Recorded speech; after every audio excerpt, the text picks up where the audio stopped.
ओम शांति। 31 दिसंबर 2023 अव्यक्त बाप दादा के महावाक्य। ओरिजिनल डेट 13 नवंबर 1997। संगम युग के प्राप्तियों की प्रारब्ध का अनुभव करो। मास्टर दाता महासहयोगी बनो। आज भाग्य विधाता बाप अपने श्रेष्ठ भाग्यवान बच्चों को देख रहे हैं। हर एक बच्चे के भाग्य की रेखाएं देख देख भाग्य विधाता बाप भी हर्षित होते हैं, क्योंकि सारे कल्प में चक्कर लगाओ तो आप जैसा श्रेष्ठ भाग्य किसी धर्मात्मा, महान आत्मा, राज्य अधिकारी आत्मा किसी का भी इतना बड़ा भाग्य नहीं है जितना आप संगमयुगी श्रेष्ठ आत्माओं का है। मस्तक से अपने भाग्य की रेखाओं को देखते हो। बाप दादा हर एक बच्चों के मस्तक में चमकती हुई ज्योति की श्रेष्ठ रेखा देख रहे हैं। आप सभी भी अपनी रेखाएं देख रहे हो। नैनों में देखो तो स्नेह और शक्ति की रेखाएं स्पष्ट हैं। मुख में देखो मधुर श्रेष्ठ वाणी की रेखाएं चमक रही है। होठों पर देखो रूहानी मुस्कान, रूहानी खुशी के झलक की रेखा दिखाई दे रही है। हृदय में देखो व दिल में देखो तो दिलाराम के लव में लवलीन रहने की रेखा स्पष्ट है। हाथों में देखो दोनों ही हाथ सर्व खजानों से संपन्न होने की रेखा देखो। पाँव में देखो हर कदम में पदम की प्राप्ति की रेखा स्पष्ट है। कितना बड़ा भाग्य है। भाग्य विधाता बाप ने हर एक बच्चे को पुरुषार्थ से, श्रेष्ठ कर्मों की कलम से यह सब रेखाएं खींचने की खुली दिल से खुली छुट्टी दे दी है।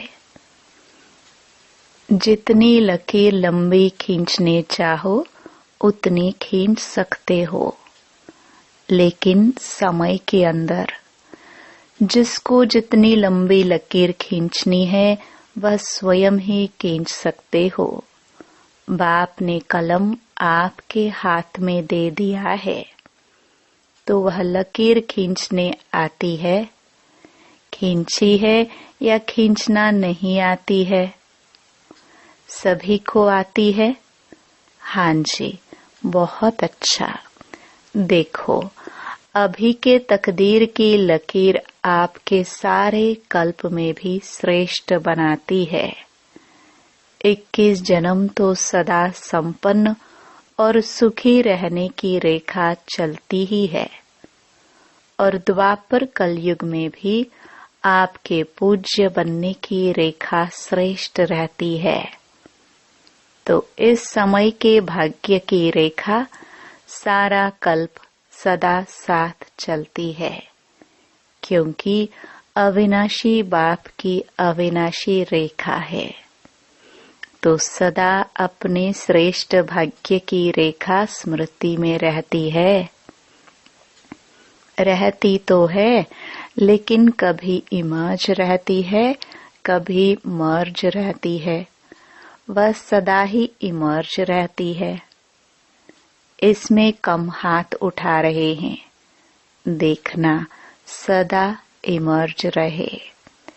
इमर्ज रहने की निशानी है कि पुरानी स्मृतियां, पुराने संस्कार की रेखाएं मर्ज हो जाती हैं। कभी कभी पुराने संस्कारों की रेखाएं व पुरानी बातों के स्मृति की रेखाएं इमर्ज नहीं हो, मर्ज हो, और मर्ज रहते रहते समाप्त हो जाए। जहाँ श्रेष्ठ भाग्य की रेखाएं इमर्ज है, वहाँ पुरानी रेखाएं इमर्ज होना असंभव है। अगर होती हैं तो सिद्ध होता है कि श्रेष्ठ भाग्य की रेखा सदा इमर्ज नहीं रहती। तो क्या समझते हो, इतने श्रेष्ठ भाग्य की रेखाएं इमर्ज होनी चाहिए या मर्ज? बाप दादा वर्तमान समय सभी बच्चों को वर्तमान संगम युग की प्राप्तियों के प्रारब्ध रूप में देखने चाहते हैं। पुरुषार्थ बहुत समय किया, अभी पुरुषार्थ स्वतः चले, मेहनत वाला पुरुषार्थ नहीं। क्या अंत तक पुरुषार्थ की मेहनत करते रहेंगे? संगम युग के प्राप्तियों की प्रारब्ध का अनुभव अब नहीं करेंगे तो कब करेंगे? भविष्य की प्रारब्ध अलग चीज है। वह तो आपकी इस पुरुषार्थ के प्रारब्ध की परछाई है। वह तो आपके पीछे पीछे आपे ही आएगी। लेकिन विशेष बात है इस समय के प्रारब्ध प्राप्त करने की। ऐसे नहीं कोई पूछता है कैसे है, क्या हाल चाल है, तो अभी तक यही नहीं कहते रहो कि पुरुषार्थ चल रहा है। पुरुषार्थ तो है, लेकिन पुरुषार्थ की प्रारब्ध अभी अनुभव करो। वह प्रारब्ध है सर्व शक्ति संपन्न, सर्व ज्ञान संपन्न, सर्व विघ्न विनाशक मूर्त। यह अभी की प्रारब्ध भविष्य में स्वतः ही प्राप्त होगी। जैसे भविष्य में सिर्फ प्रारब्ध है, पुरुषार्थ समाप्त है, ऐसे अभी बाकी रहे हुए समय में प्रारब्ध स्वरूप का विशेष अनुभव करो। जब प्रारब्ध कहते हैं तो पुरुषार्थ की ही प्रारब्ध होती है। पुरुषार्थ किया है, उस पुरुषार्थ अनुसार ही प्रारब्ध का अनुभव कर सकते हैं। लेकिन बाप दादा बच्चों से क्या चाहते हैं?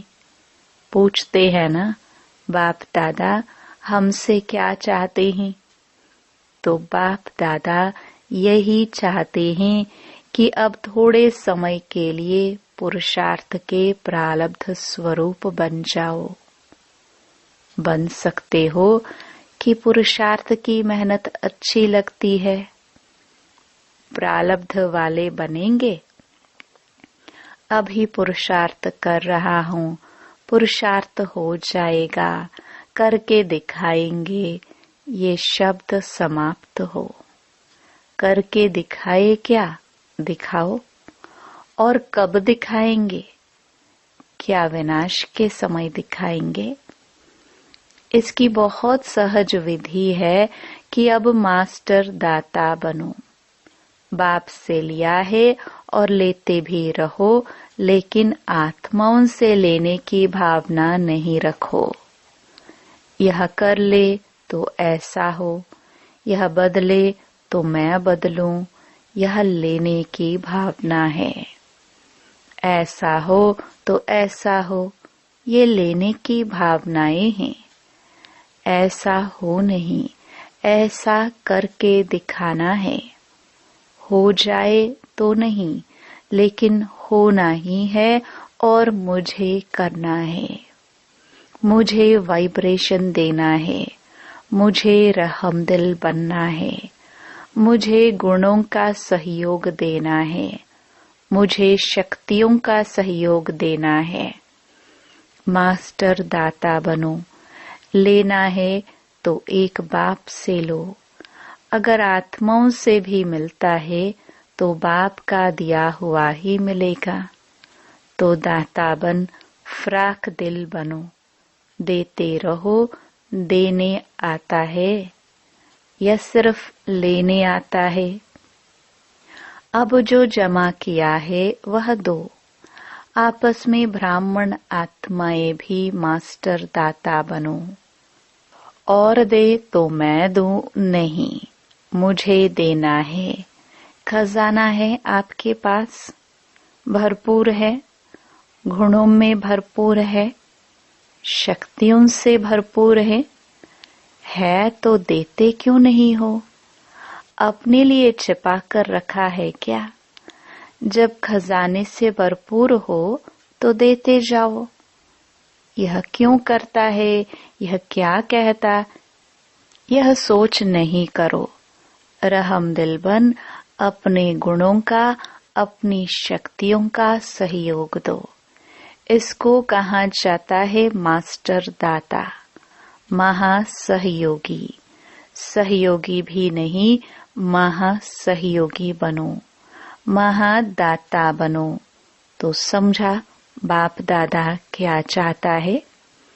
बाप दादा अभी तक बच्चों के पुरुषार्थ की मेहनत देख नहीं सकते। डायमंड जुबली समाप्त हुई और डायमंड अभी तक बेदाग बनने के पुरुषार्थ में लगे हुए हैं। डायमंड जुबली अर्थात हर ब्राह्मण आत्मा डायमंड चमकता रहे। आप सोचेंगे कि डायमंड जुबली हमारी तो थी नहीं, वह तो दादियों की हुई। आपकी हुई या दादियों की हुई? किसकी हुई? यज्ञ के स्थापना के कार्य की डायमंड जुबली। सिर्फ दादियों की नहीं, स्थापना के कार्य की डायमंड जुबली। तो आप सभी चाहे 2 साल के हो, चाहे 12 मास के हो, चाहे 50 के हो, लेकिन स्थापना के कार्य के निमित्त तो हो ना, या नहीं? निमित्त हो। ब्राह्मण मना ही ब्रह्मा बाप के साथ स्थापना के कार्य के निमित्त आत्मा, वही ब्रह्मा कुमार या ब्रह्मा कुमारी कहला सकते हैं। तो ब्रह्मा कुमार कुमारी सभी हो या पुरुषार्थी कुमार कुमारी हो? क्या हो? ब्रह्मा कुमार ब्रह्मा कुमारियां अर्थात जन्म लिया और ब्रह्मा बाप के साथी स्थापना के निमित्त आत्मा बने। तो ऐसे नहीं सोचना हम तो अभी नए हैं, हम तो अभी छोटे हैं, लेकिन समय के अनुसार जब समय समाप्ति के नजदीक है तो छोटों को, नयों को इतना ही तीव्र पुरुषार्थ करना ही है। अगर ब्राह्मण है तो, अगर क्षत्रिय हैं तो छुट्टी है, लेकिन ब्राह्मण है तो ब्राह्मण सो देवता कहा जाता है, क्षत्रिय सो देवता नहीं। तो ब्राह्मण आत्माओं को स्थापना के निमित्त बनना ही है ही निमित्त। इसलिए अभी मास्टर दाता बनो। दान नहीं करो लेकिन सहयोग दो। ब्राह्मण ब्राह्मण को दान नहीं कर सकता, सहयोग दे सकता है। तो क्या कहा? महादाता और महासहयोगी बनो। अभी 1 साल वाला भी है तो भी समय के अनुसार अभी बचपन की बातें समाप्त करो, क्योंकि सभी बच्चे वानप्रस्थ अवस्था के समीप हो। समय की गति प्रमाण, ड्रामा के नियम प्रमाण अभी सभी की वानप्रस्थ अवस्था समीप है। बाप दादा जानते हैं कि बच्चों का बाप से जिगरी स्नेह है। जिगरी स्नेह है ना, या ऊपर ऊपर का स्नेह है? दिल का स्नेह है, तब तो भाग कर आए हो ना। देखो बेहद के हॉल में बेहद के बाप के बच्चे बेहद के रूप में विराजमान हैं। यह हॉल अच्छा लगता है ना, या दूर लगता है? देखो, बैठने में तो दूर है, लेकिन बाप दादा अपनी दिल की बहुत बड़ी स्क्रीन में आप सब दूर बैठे हुए बच्चों को अति समीप देख रहे हैं। दूर नहीं देख रहे हैं, बाप दादा के दिल की स्क्रीन बहुत बड़ी है। अभी तक साइंस वालों ने भी नहीं निकाली है, इसलिए आप दूर नहीं बैठे हो, बाप दादा के दिल में बैठे हो। ऐसे समझते हो। कुर्सी पर बैठे हो, दरी पर बैठे हो, या दिल में बैठे हो? दृश्य तो बहुत अच्छा सुंदर लग रहा है। फुल पीछे तक भरा हुआ है या कुछ खाली है? बाप दादा देख रहे हैं, पीछे थोड़ा खाली है। देखो, आप लोगों को बाप दादा ने काम दिया था, आप भूल गए होंगे, लेकिन बाप दादा को याद है। कौन सा काम दिया था? क्रोध मुक्त का। आज वह नहीं पूछेंगे। पहला चांस लिया है ना, तो आज क्रोध मुक्त का पूछेंगे तो दिल शिकस्त हो जाएंगे। बाप दादा को रिजल्ट पता है, पूछेंगे। आप लोगों से भी वहां से रिजल्ट मंगाएंगे। आज छोड़ देते हैं। तो काम दिया था कि 9 लाख तैयार करके दिखाओ। याद है, हर जोन को कहा था। तो किस जोन ने 9 लाख तैयार किए हैं? बंगाल बिहार का सेवा का टर्न है, तो बंगाल बिहार ने 9 लाख तैयार किया है। चुप हैं, बोलते नहीं हैं। चलो, एक जोन नहीं, सभी जोन ने, देश विदेश वालों ने मिलकर 9 लाख तैयार किए हैं। विदेश वाले बताओ, 9 लाख हैं? बाप दादा तो अपनी डेट फिक्स करते हैं और उसी फिक्स डेट पर आते हैं। आप भी सब बातों की डेट फिक्स करते हो। यह हॉल कब तक बनेगा, फंक्शन कब होगा, यह डेट फिक्स करते हो ना? तो इसकी डेट कौन सी है? फिक्स है। विनाश के अंत में या पहले क्या होगा? क्या सोचा है? कौन सी डेट है? कोई डेट है या अभी फिक्स नहीं किया है? यह भी बाप करे, करना आपको है। बाप दादा तो कहेंगे कि शुभ कार्य में देरी नहीं करो, फिर क्या करेंगे?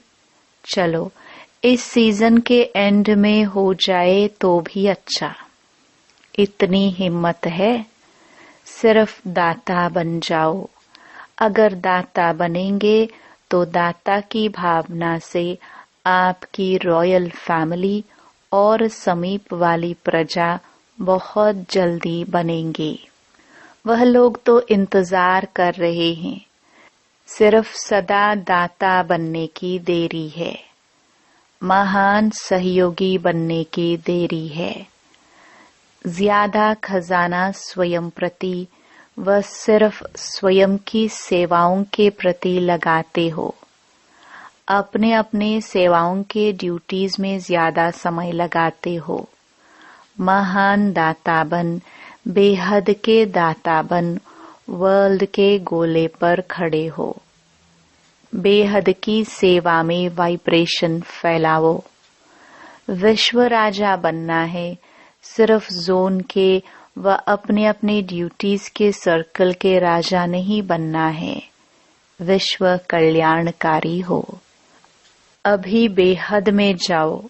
बेहद में जाने से हदों की बातें स्वतः ही समाप्त हो जाएंगी। मनोबल बहुत श्रेष्ठ बल है, उसको यूज नहीं करते हो। वाणी, संबंध, संपर्क उससे सेवा में बिजी रहते हो। अब मनोबल को बढ़ाओ। बेहद की सेवा जो अभी आप वाणी या संबंध सहयोग से करते हो, वह मनोबल से करो।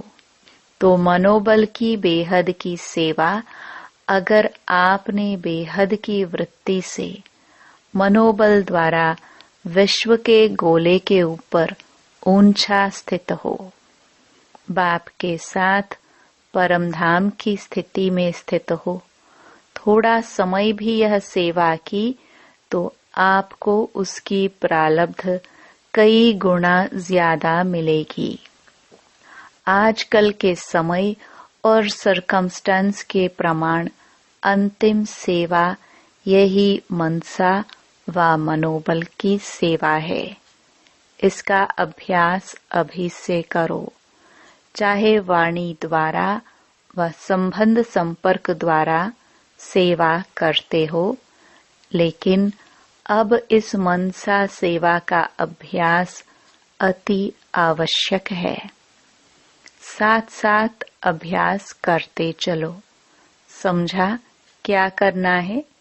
यह मनसा सेवा वही रंगत दिखाएगी जो स्थापना के आदि में बाप की मनसा द्वारा रूहानी आकर्षण ने बच्चों को आकर्षित किया, और मनसा सेवा के फल स्वरूप अभी भी देख रहे हो कि वही आत्माएं अब भी फाउंडेशन है। ड्रामानुसार यह बाप की मनसा आकर्षण का सबूत है जो कितने पक्के हैं। तो अंत में भी अभी बाप के साथ आपकी भी मनसा आकर्षण रूहानी आकर्षण से जो आत्माएं आएंगी, वह समय अनुसार समय कम, मेहनत कम और ब्राह्मण परिवार में वृद्धि करने के निमित्त बनेंगी। वही पहले वाली रंगत अंत में भी देखेंगे। जैसे आदि में ब्रह्मा बाप को साधारण न देख श्री कृष्ण के रूप में अनुभव करते थे। साक्षात्कार अलग चीज है, लेकिन साक्षात स्वरूप में श्री कृष्ण ही देखते, खाते, पीते, चलते थे। ऐसा है ना? तो स्थापना में एक बाप ने किया, अंत में आप बच्चे भी आत्माओं के आगे साक्षात देवी देवता दिखाई देंगे। वह समझेंगे ही नहीं कि यह कोई साधारण है। वही पूज्यपन का प्रभाव अनुभव करेंगे। तब बाप सहित आप सभी के प्रत्यक्षता का पर्दा खुलेगा। अभी अकेले बाप को नहीं करना है, बच्चों के साथ प्रत्यक्ष होना है। जैसे स्थापना में ब्रह्मा के साथ विशेष ब्राह्मण भी स्थापना के निमित्त बने, ऐसे समाप्ति के समय भी बाप के साथ साथ अन्य बच्चे भी देव रूप में साक्षात अनुभव होंगे।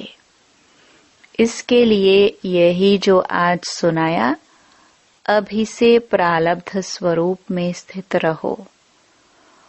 छोड़ो छोटी छोटी बातों को, अब ऊंचे जाओ। विशेष प्रारब्ध स्वरूप का साक्षात्कार स्वयं भी करो और कराओ। समझा? अभी सभी अपने अनादि स्वरूप में 1 सेकंड में स्थित हो सकते हो, क्योंकि अंत में 1 सेकंड की ही सीटी बजने वाली है।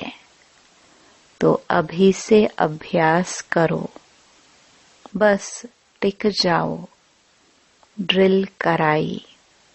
अच्छा,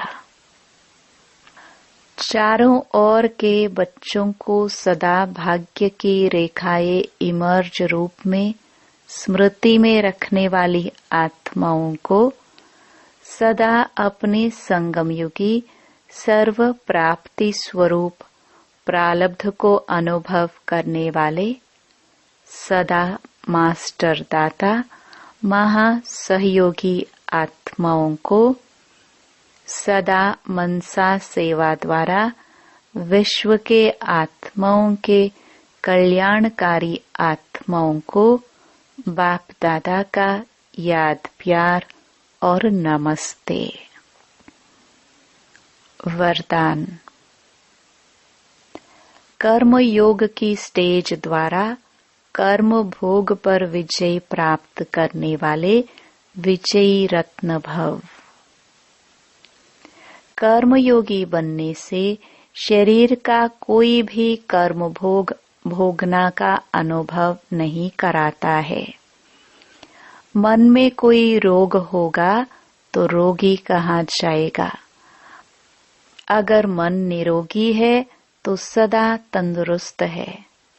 सिर्फ शेष शैया पर विष्णु के समान ज्ञान का सिमरण कर हर्षित होते मनन शक्ति द्वारा और ही सागर के तले में जाने का चांस मिलता है। ऐसे कर्मयोगी ही कर्म भोग पर विजय प्राप्त कर विजयी रत्न बनते हैं। स्लोगन। साहस को साथी बना लो तो हर कर्म में सफलता मिलती रहेगी। ओम शांति।